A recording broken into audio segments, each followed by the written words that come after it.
Hello, this is Augie Macro with Cryptid Creatures. Today we're going to talk about one of the biggest questions that have been plaguing our cultures for thousands of years. Are we alone in the universe? Aliens. They're a very broad topic to talk about, but today we're going to talk about the aliens that people have claimed to see, been abducted by, and supposedly even live among them. In cryptozoology, aliens come in many different shapes and sizes. For example, the most common, the gray and the reptoid, which are seen in pop culture all over the world.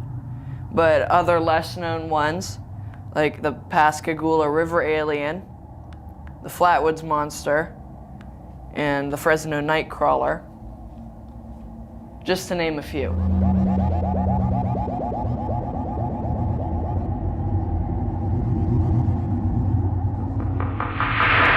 October 11th, 1973, on the Pascagoula River in Mississippi, two people were supposedly abducted by a group of extraterrestrials. They were taken, put in their ship, and then later that night brought down to the Earth. They came in a ship very similar to this one, large orb-shaped, glowing bright blue.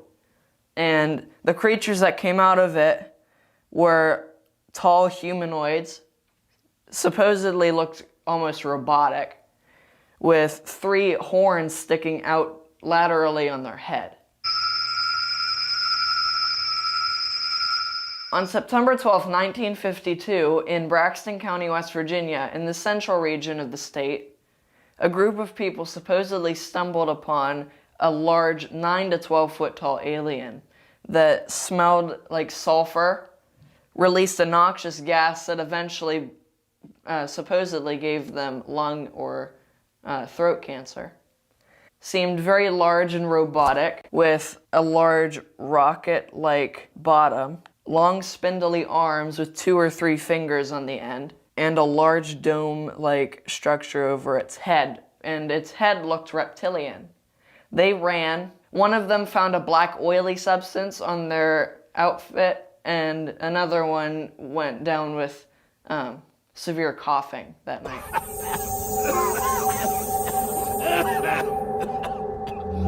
On the week of April 21st, in 1977, in a small town of Dover, Massachusetts, there was supposedly seen a creature named the Dover Demon, which was quadrupedal, had long arms, and a large, unusual hourglass-shaped head with small eyes and no mouth.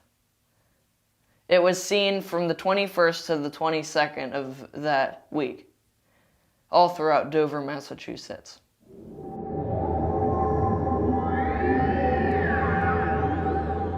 On July of 1947, in the town of Roswell, New Mexico, a farmer supposedly found a large oval-shaped craft crashed into a hill on his property.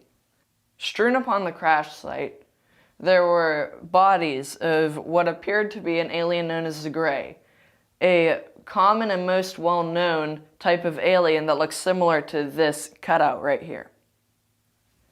They are about 6 feet tall, very humanoid, but have much larger head than we do, larger eyes, and are gray in color. This is caricaturized, so it's green, and is highly intelligent and is very technologically advanced, far beyond us. They're supposedly native to the planet of Reticulon 1 in the Reticulum constellation. They're the ones that do the most alien abduction. They're the most common variety known to pop culture. They are known for causing loss of time. They can read minds. They're psychokinetic, which means that they're able to manipulate things using their mind. And because of this, they have a very enlarged head for storing that very large brain of theirs. And they're able to see in many different types of light, like ultraviolet and infrared. as well as visible light. They seem to be the most similar to humans seen yet in alien sightings.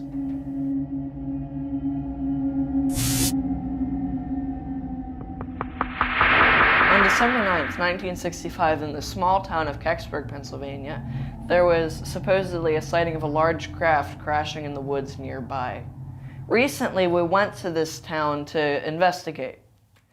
Here we are in the small village of Kecksburg, Pennsylvania, about 40 minutes away from Pittsburgh. I'm here to talk to you about an extraterrestrial occurrence that happened here December 9th, 1965.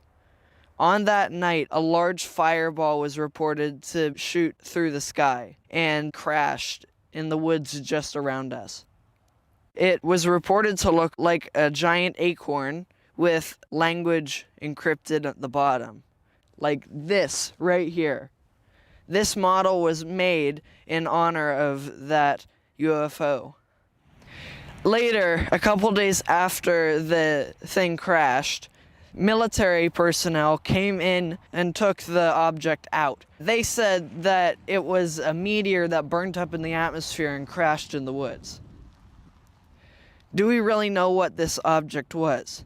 Some think that it was a piece of space junk, like possibly a satellite of some sort re-entering the atmosphere.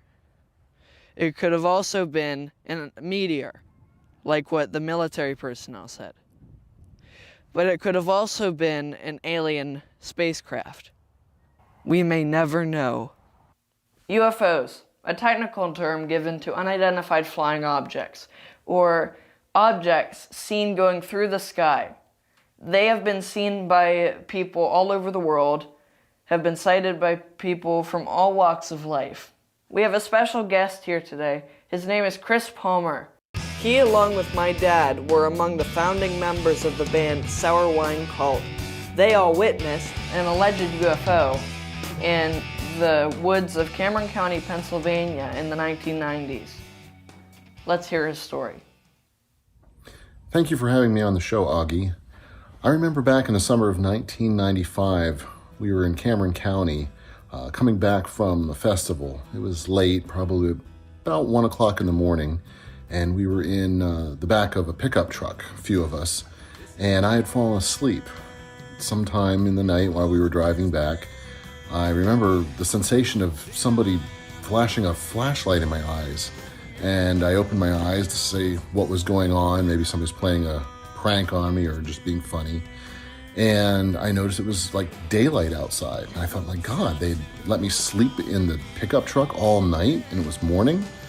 But that was not the case. As I looked up, it was overcast and you could see through the clouds this light shimmering. I'd looked to my left and Clint was kind of staring up, and to my right, Alan as well. And it was like this strange daylight. And as I was looking, it seemed as if somebody had grabbed a dimmer switch and just slowly had started to turn it down, and it went dark again. It was the strangest feeling, a very odd sensation, and didn't know what to make of it. Nobody knew. We were kind of sat in silence for a while, and it seemed as if something had passed overhead and above the clouds, but it was so bright, such an intense light. I couldn't explain it. I had no idea what it could have been, but it just seemed like it had moved off, and that's where, it had gone dark again. It moved off beyond the horizon someplace to the north. It was a very unsettling experience, something that I'd be apprehensive to encounter again. But we spoke about it, tried to figure out what we thought it might have been, but nobody really had any kind of explanation.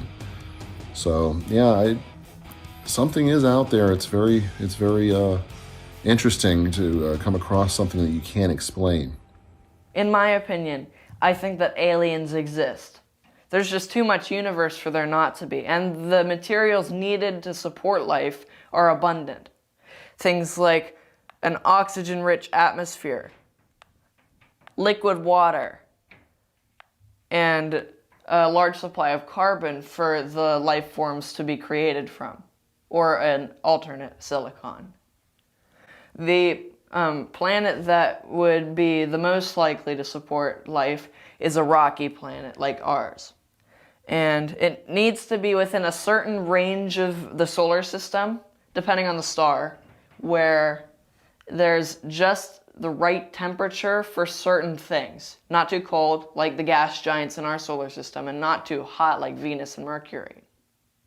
Just in that right zone for it to have liquid water and for it to be a warm but not hot rocky planet like ours. There have been many different interpretations of what these could look like. I have one right here that I've made myself. This creature that I've invented lives on a planet that circles a red star. Red dwarf star are the most common star in the universe. They're small and red, so they don't give off the same light as ours does. So the plants on that planet would not be green. This creature feeds off of things like a suckermouth catfish does, or a common pleco in your fish tank. They feed off of algae and decaying material, and it flies around using jet propulsion. So it creates methane gas from its digestive system and then burns it. This creature is built very similarly to that, and is one of the animals that lives on the lower end of the food chain and on its planet. A decomposer, like mushrooms or maggots on Earth. As our technology advances and we delve deeper into the universe, we might find a planet just right for creatures just like this one. Life is an incredible thing. It could have been here billions of years before us. It will be here billions of years after us. We don't know where it came from, but we sure do know that it does exist, and we're the proof. Cryptid Creatures is sponsored by the Kitty Petters Union, Cobble Sound Recording Company, and my dad's show, Meet the Pressers with Matt Mallory and Clint Macro. This is Augie Macro with Cryptid Creatures signing off.